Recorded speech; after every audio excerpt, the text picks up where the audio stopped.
Gua kira kesibukan itu tanda hidup produktif. Tapi kalau kita sampai lupa ibadah, bahkan menzolimi diri sendiri dan lupa sama keluarga, yang seharusnya kita dapat berkah, malah dapatnya ujian. Yuk kita bahas.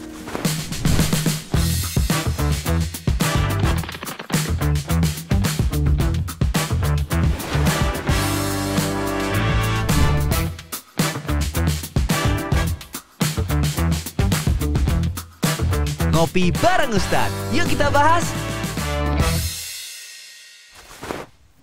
Ikram, mulai. Oh. Ya Allah, sibuk banget kayak. Biasa Ustadz, urusan kerjaan. Wush, kerjaan lain.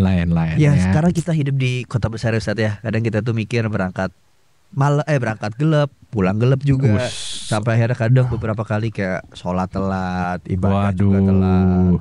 Tadinya saya mau ngomong itu berdedikasi banget gitu kan. Keluar gelap, pulang gelap. Tapi dengar sholat terlantar, masalah itu. Nah, itu gimana Ustadz? Kadang kita pengen ngimbanginnya kayak kerjaannya dituntutannya dar gitu.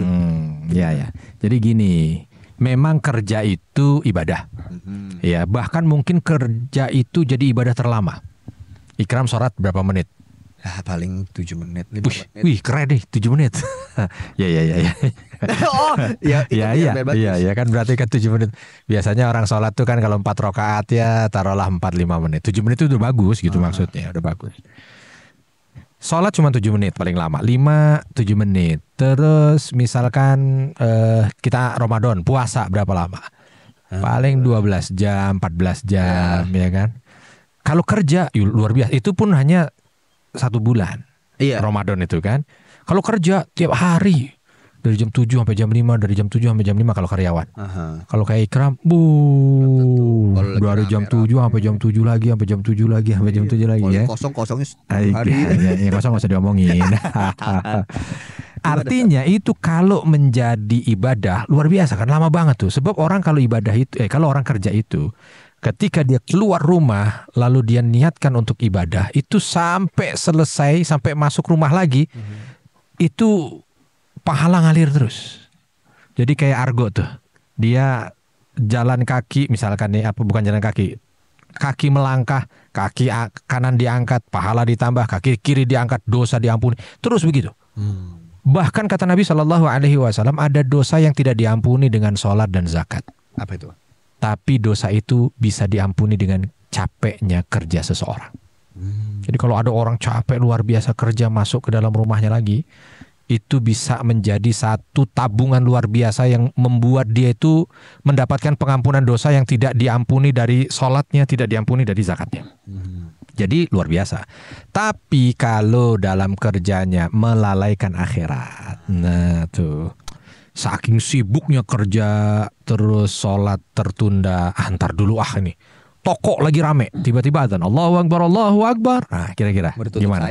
Mau ditutup sayang, nggak ditutup sholat, gitu kan? Nah, padahal yang ngasih rezeki siapa?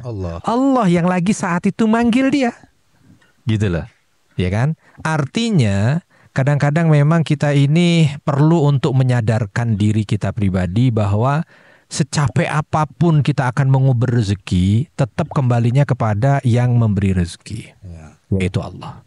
Tinggal bagaimana kita mampu untuk bisa berkomunikasi baik dengan yang memberikan rezeki ini, insya Allah rezeki itu barokah. Tapi Ustaz, kadang kita mikirnya kerja.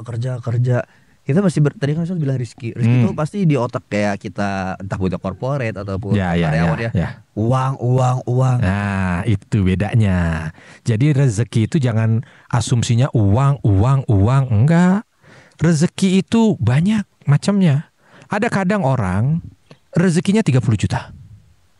Ya. Tapi dia hanya dapat 5 juta.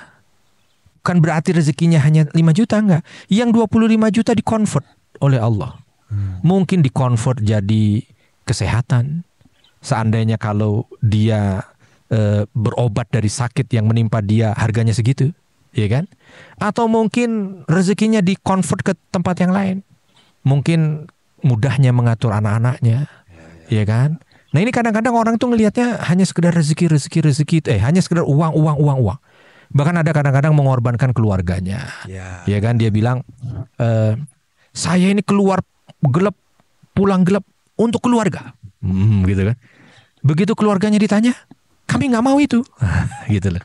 Makanya kan ada cerita seorang anak minta ditemenin bapaknya. Bapaknya bilang, saya nggak bisa, saya ini harus kerja untuk. Terus satu saat anaknya tanya, Pak, emang papa itu sejam dibayar berapa sih? Oh, saya dibayar, papamu ini sukses, dibayar sekian juta.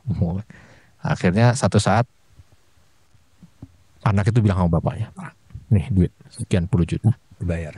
Dibayar. Papa di sini main sama 3 jam. Itu tamparan keras. Gitu kan. Terus akhirnya dia sadar ternyata memang yang diminta oleh anaknya bukan hanya sekedar dia datang bawa duit, tapi yang diminta kebersamaan. Waktu juga. Waktu, karena waktu nggak bisa dinilai dengan uang kan. Betul. Itu. Gitu. Di kota besar juga beberapa temanku sih sempat aku hampir kegoda juga bahwa karena tuntutan kerja itu buat kita pening, penat. Akhirnya apa sih hiburannya? Akhirnya mainnya ke tempat-tempat yang dimana kita udah niatnya berkahnya kerja tuh nyari berkahnya rezeki, tapi ujung-ujungnya larinya ke situ, ke klub atau yang negatif ya. Ya itu udah bener nih, tapi malah kepake ke situ. Iya, itulah dia. Kadang-kadang kita itu lupa untuk mencari keberkahan.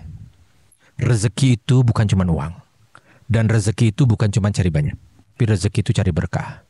Ada orang itu yang dapat rezeki, yang dapat uang banyak. Karena ada berkahnya, uang banyak ini dijaga oleh Allah untuk tidak melakukan perbuatan maksiat. Ada orang yang ketika dia itu mendapatkan uang, bersamaan dengan itu barokah. Oke. Jadi uang yang banyak itu tidak sedikit pun membawa dia pada perbuatan maksiat. Makanya di situ pentingnya barokah.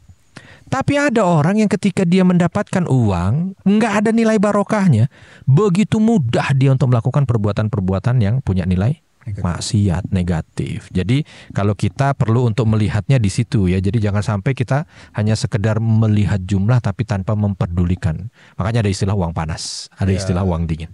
Ya kan? Kalau umpama ada orang-orang yang begitu mudah tadi diceritakan sama Ikram, kok kelihatannya mudah datang ke klub lagi ini, berarti perlu untuk diverifikasi lagi, diaudit lagi kira-kira uang yang diterima itu halal atau haram. Berani untuk bisa dipastikan uang-uang yang membawa orang-orang di dalamnya itu mudah untuk melakukan maksiat, pasti di situ ada nilai keharamannya. Tapi Ustadz, kalau misalkan kita ada di lingkungan kerja, ya dimana kita tuh pengen ngimbangin, tapi kerjaan juga ataupun punya atasan yang susah untuk kita imbangin, gimana tuh biar balance, Ustadz? Jadi sebenarnya dunia dengan akhirat tuh jangan ditabrakkan, Ikram. Dia bisa selaras kok, sebab dunia itu tangga menuju akhirat. Dulu para sahabat itu ada yang menjadi pebisnis ulung, triliuner bahkan kalau dia sekarang. Ada yang menjadi pejabat yang kelasnya luar biasa, sudah khalifah gitu kan. Bukan hanya sekedar 1 negara 2 negara, tapi ini seluruh kaum muslimin. Ada yang menjadi ilmuwan tinggi. Tapi mereka semua tidak ada cerita yang membuat mereka itu lepas dari akhiratnya. Jadi silahkan, misal contoh teman-teman yang bekerja sebagai karyawan, ya nggak apa-apa, silahkan niatkan itu. Pertama berangkat dari rumah, Bismillah ya Allah, saya ingin menjemput rezeki yang penuh dengan berkahmu, ingin menjemput karuniamu. Sambil jalan dia ingat bahwa ini dalam rangka untuk bisa menafkahi keluarganya.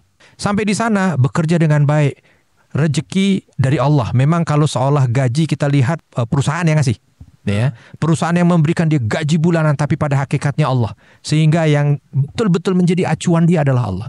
Bekerja semaksimal mungkin, meyakini bahwa ini amanah dari Allah Subhanahu wa taala, sehingga tidak buat dia melenceng, mau markup, mau nipu, mau sikut kanan, nggak ada itu. Terus ya ibadah-ibadah yang mahdoh yang saat kita sedang bekerja ada, misalkan sholat duhur, sholat asar, kerjakan. Iya. Waktu, ya kan?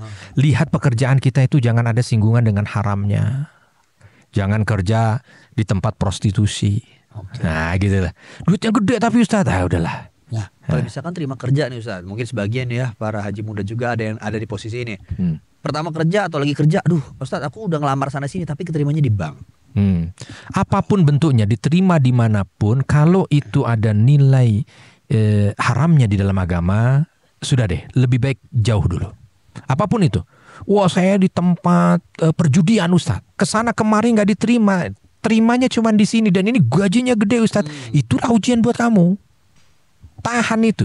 Karena apapun kalau udah ketahuan gitu di awal bahwa itu haram, tidak akan pernah mendatangkan kebaikan. Tidak akan pernah. Lebih baik tahan, kita nggak tahu kan, kita nggak tahu bagaimana takdir kita yang Allah berikan. Mungkin Allah hanya sekedar mengetes kesabaran kita di titik itu. Kalau kita lulus, setelah itu Allah sudah siapkan yang jauh lebih besar lagi. Cuman Allah ingin menguji kamu lulus nggak di sini. Godaannya siap kan? Godaan ini kamu bisa melalui atau tidak. Kalau bisa, luar biasa. Oke. Ustaz, satu lagi nih pertanyaan. Ada istilah bahwa tubuhmu punya hak atas dirimu. Artinya bahwa tubuh ini kan wadah, kita nih roh. Terkadang kita kerja itu maksa sampai sakit. Itu sama aja kayak menzolimi diri sendiri. Betul. Menzolimi diri sendiri. Makanya orang kerja itu harus memahami juga hak-hak yang ada. Dia punya hak, tubuhmu alaika hak, kata Nabi kan sallallahu alaihi wasallam, bahwa tubuh kalian itu ada haknya yang harus kalian tunaikan. Keluarga juga ada haknya yang harus kalian tunaikan. Tempat kerja juga harus ada hak dari tempat kerja yang harus kita tunaikan. Jadi semua itu harus disesuaikan, harus mampu untuk menjadi orang yang bijaksana gitu ya. Istirahat ya yang benar ya, lalu gizi juga sama. Terus kalau olahraga nih, kadang-kadang kan orang malas banget, aduh pulang udah capek, malas dah.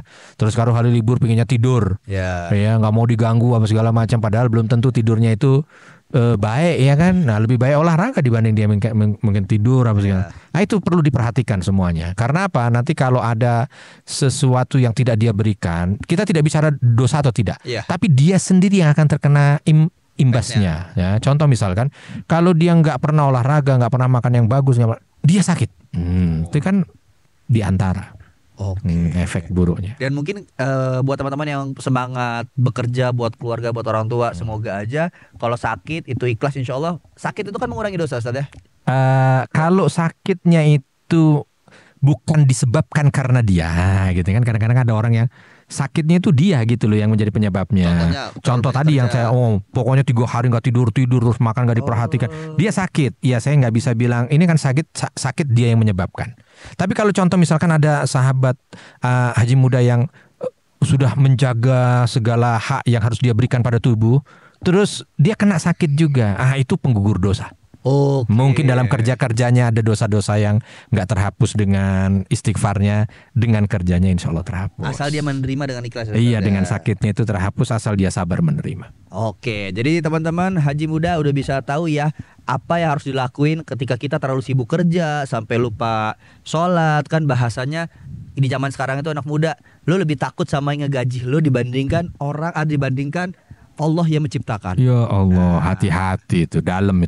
Ya, kalau gitu teman-teman boleh deh komen kalau teman-teman masih punya pertanyaan ataupun hal-hal yang dalam kehidupan sehari-hari tapi gue nggak tahu nih jawabannya apa. Silahkan komen, like dan juga subscribe di channel YouTube kita di BPKHRI. Kalau gitu gue Ikram Afro dan juga Ustadz Arifin Nugroho pamit undur diri. Wassalamualaikum warahmatullahi wabarakatuh.